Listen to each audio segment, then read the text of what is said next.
오늘은 안전보호구를 왜 착용을 해야 될까?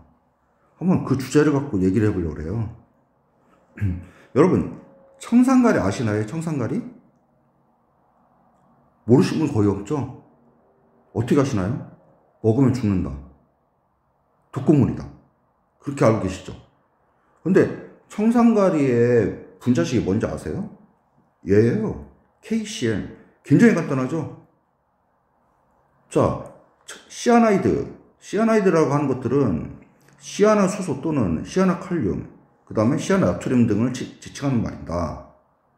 자, 여기 CN, 이 CN이 시아나 이온이에요. 시아나 이온과 결합한, 그게 수소랑 결합하든, 또는 칼륨이랑 결합하든, 또는 이 나트륨이랑 결합하든, 이러한 것들이 다 시아나이드라고 하는데, 그 중에서 칼륨이랑 결합한 것을 대표적으로 청산가리라고 한다가 청산가리예요.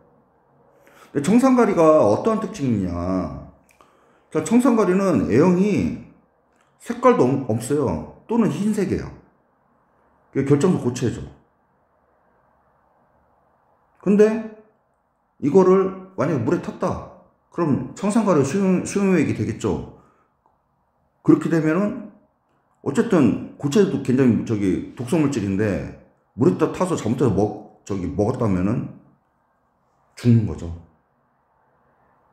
그리고 이 냄새가 아몬드 냄새가 나는데, 이게 문제가 뭐냐면은 유전적으로 이 냄새를 못 맡는 사람이 많대요. 그리고 청산가리가 몸에 흡수되면, 이 시아나 이온이죠. 흡수되면 미토콘드리아가 이제 그 시토크로미와 산화효소라는 것들이 있는데, 이 작용을 억제시키는 거예요. 미토콘드리아에 있는. 근데 이 효소가 호흡에 작용을 하는 거예요. 근데 이거를 억제해버리니까 호흡을 못하게 되겠죠. 그래서 질식 상태에 빠지게 되는 거예요. 그러면서 나중에 심장마비와 호흡 정지를 일으켜서 빠른 시간 내에 사망을 하는 거예요.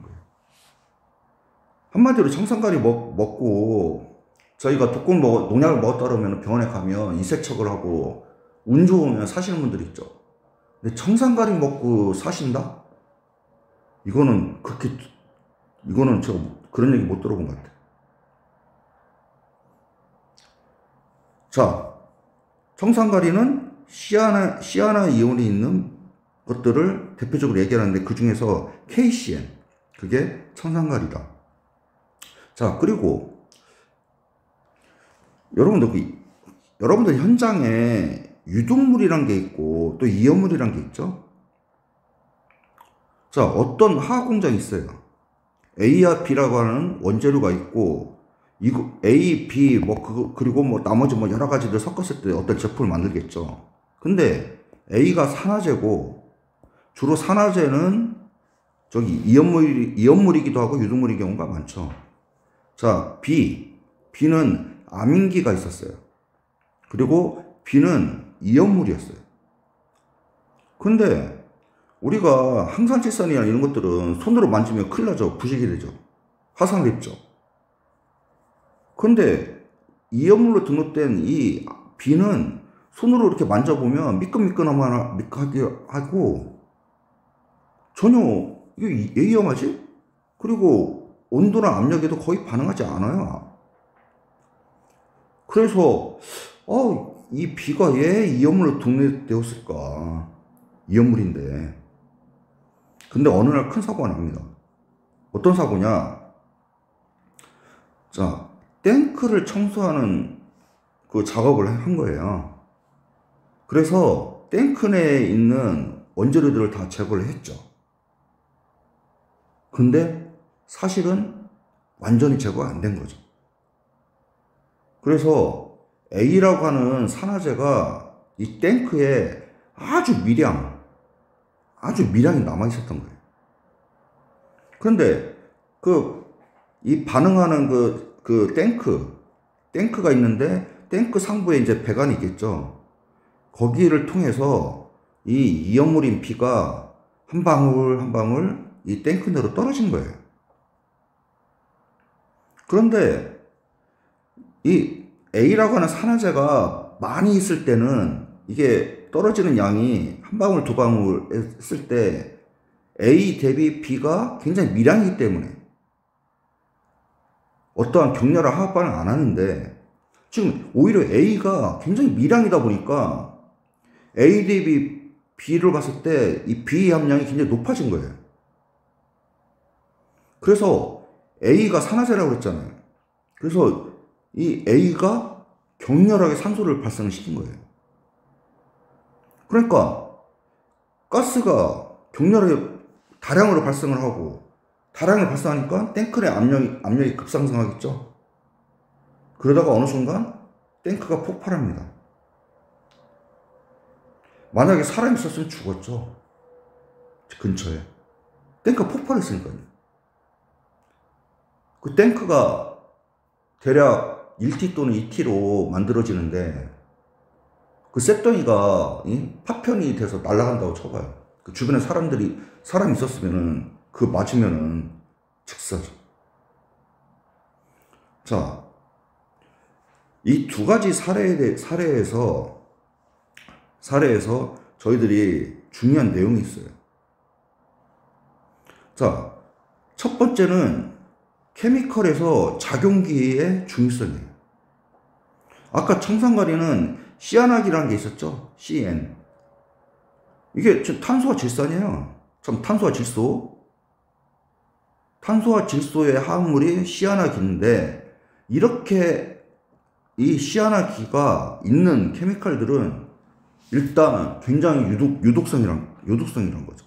독극물이란 거죠. 그리고 아까 이염물, B라고 하는 이염물에는 NH2, 아민기예요. 아민기가 있었어요. 즉, 아민기가 있으면 이염물일 것이다 라고 생각을 해보셔야 된다는 거죠. 그 말은 작용기만 봐도, 아, 이 케미칼이 독극물일 수도 있겠다. 아, 이염물일 수도 있겠다. 이렇게 분석이 쉽게 된다는 거죠. 그리고 특히 여러분들의 현장에서 케미컬을 분석하실 때는 반드시 구조식으로 하세요. 분자식만 갖고는 이해가 금방 그 작용기 그 특성을 이해하기 힘들어요. 그래서 저는 항상 구조식을 많이 그렸거든요. 그래서 구조식에다가 거기에 시아낙이 또는 아민기, 그리고 여러분들이 또 알고 있는 여러 가지 작용기들 있잖아요. 그런 것들이 어떻게 있는지 확인하시고, 그리고 시아낙이는 독극물, 아민기는 이염물, 또는 OH, 수산화기죠. 수산화기에 있는 건 알코올. 그와 같이 작용기들이 어떻게 존재하고 있고, 그러면은 여러분들이 취급하시는 케미컬을 이해하시기 좀 더 쉬울 겁니다. 특히 작업자가 아니라 관리자분들은, 적어도 팀장은 반드시 여러분들이 취급하시는 MSDS만 보지 마시고 반드시 케미컬의 구조식을 그리시고 작용기들이 어떠한 것들이 있는지를 해서 그 이염성이나 유독성을 반드시 확인을 하시는 것을 저는 추천해요. 예. MSDS는 그 법적 작성에 대한 기준이 있어요. 거기에 맞게 작성을 해요. 근데 그것만 봐서는 그 케미컬의 유독성이나 이염물이 그 케미컬을 공급하는 또는 제조하는 업체에서 MSD를 작성하잖아요. 거기에서 그런 부분을 굉장히 세밀하게까지 검토해서 작성하지 않을 가능성이 높아요. 그것만 믿지 말라는 겁니다. MSDS는.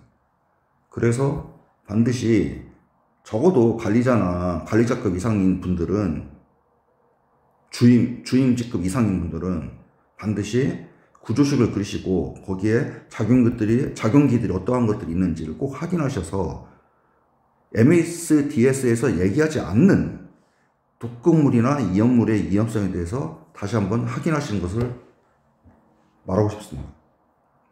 그리고 작용기에 대한 다양한 사례를 제가 유기화 그 총정리 편에다가 만들어 놨으니까 그걸 공부해 보시고, 거기 있는 거 외에도 여러 가지 수많은 작용기들이 더 있겠죠. 그런 것들은 여러분들이 더 공부를 하시면서 여러분들이 그 능력을 키우시기 바랍니다. 자, 제가 한번 물어볼게요. 안전복을 착용하라고 그러면 귀찮죠? 그렇죠?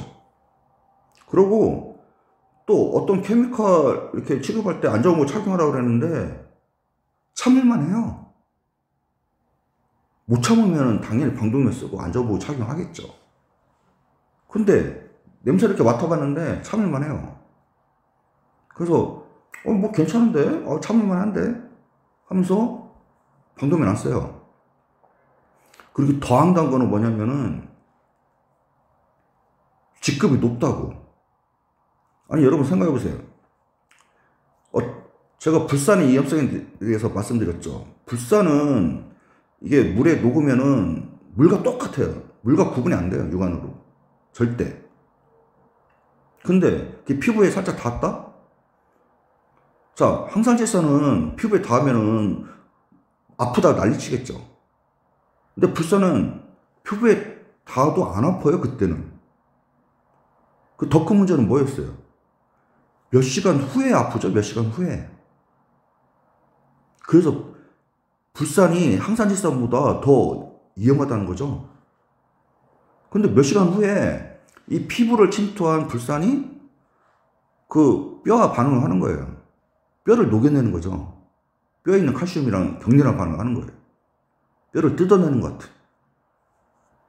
그래서 그걸 경험하신 그 작업자한테 물어보면 너무나 고통스러워서 잘라버리고 싶었대요. 근데 잘라보지 않았을까? 만약에 그런 사태가 되면은 칼슘 주사를 맞아야 되는데, 문제는 칼슘 주사라는 것을 보관하고 있는 병원이 거의 없다는 거예요. 그러면 만약에 그러한 상황이 되면 그 작업자는 그 고통을 본인이 참고 인내해야 되는데, 그거 얼마나 고통이겠어요. 만약에 심하면은 그 의사가 판단했을 때 심하면은 그 부분이 심하게 훼손됐다 싶으면은 그분은 의사가 잘라야 된다고 오히려 의사가 권고할 수도 있겠죠. 자, 그 정도입니다. 자, 그러면 자, 여기서 나가서 한번 물어볼게요. 자, 여러분들 회사에 20대 입사했어요. 그렇게 회사에서 안전복으로 착용하라고 그랬는데 착용을 냄새 맡을만 해. 아이고 귀찮아. 그래서 안 썼어요. 그런데 여러분들이 취급한 어떤 그 환경에 의해서 그게 원인은 그거예요. 근데 나이 40에 암이 걸렸다고 합시다. 그럼 제가 물어볼게요.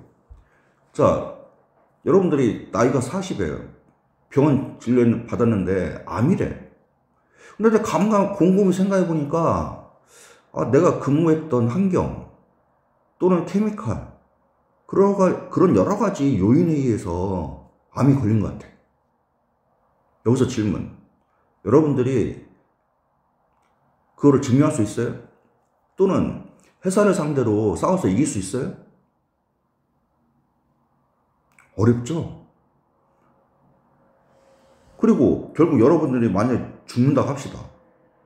이 나이 40이라는 나이는 여러분들이 가족들이 돈을 가장 많이 쓸 때이잖아요. 애들은 크고 있고 여러분 노후 준비를 하셔야 되고 여러분 가족들은 어떻게 되나요?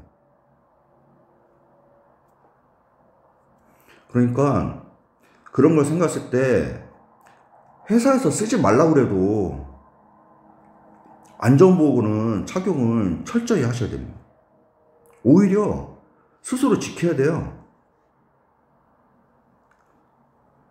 그렇지 않으면 나중에 여러분들이 회사를 상대로 싸워서 이기기도 굉장히 힘든 싸움을 해야 할 수도 있는 거예요. 그래서 안전구 착용 철저히 해주시고, 특히 현장에 유독물이나 이염물이 있는지 숙지해 주시고, 자, 유독물은 냄새를 맡거나 또는 피부에 닿거나 그러면은 굉장히 안 좋습니다. 이염물은 하나만 있을 때는 안정할 경우가 많아요. 근데 이 이염물과 이염물 또는 산화제 이런 것들이 혼합이 되면 격렬한 반응을 하면서 폭발을 하는 거예요. 공장이 싹 날아가는 거죠. 그래서 이염물 같은 경우는 주변에 다른 그 이염물에가 그 혼합이 되었을 때 큰 문제가 발생할 만한 그런 케미컬들은 주변에 보관하고 있거나 취급하시면 안 되죠. 그리고 굉장히 중요한 게 있는데, 여러분, 케미컬 냄새가 맡을만 하다고 해서 방독면을 안 쓰면 안 돼요. 제 경험에 의하면 어떤 특정 케미칼이 있었어요. 근데 그 냄새가 굉장히 달짝지근해요. 이걸 뭐라고 얘기할까? 설탕을 녹일 때 나는 냄새? 그럼 굉장히 냄새 맡을만 하죠. 근데 그 케미칼을 취급한 작업자들은 얼마 있다가 자꾸 두통을 호소하고 몸이 처진다, 이런 얘기들을 합니다. 그래서 이상하다, 왜 그렇지 하고 MSD에서 봤는데 특별한 적이 없었어요. 그래서 케미컬 분자 구조식을 확인하고 작용기들을 살펴봤는데 거기에 시아나기가 있었던 거죠. 그래서 다시 한번 말씀드리지만, 냄새가 맡을만 하더라도 케미칼은 가능한 냄새를 맡지 말으셔야 됩니다. 여러분들이 오랜 시간이 지나면서 계속 조금씩 여러분들의 폐를 손상시킬 수 있는 거예요. 그러니까 케미컬을 취급할 때는 반드시 방독면 포함해서 안전장갑, 그 다음에 안전화, 그다음 또는 뭐 필요하면 앞치마, 이런 것들을 꼭 착용하시고 작업을 해주시는 것을 말씀드리고 싶습니다. 자, 오늘은 안전복을 착용해야 되는지, 작용기들과 그 다음에 유독물과 이염물, 이런 사례들을 통해서 말씀드렸고요. 다음에 또 다른 주제를 갖고 와서 말씀드리겠습니다. 감사합니다. 오빠, 구독과 좋아요 해줄 거징?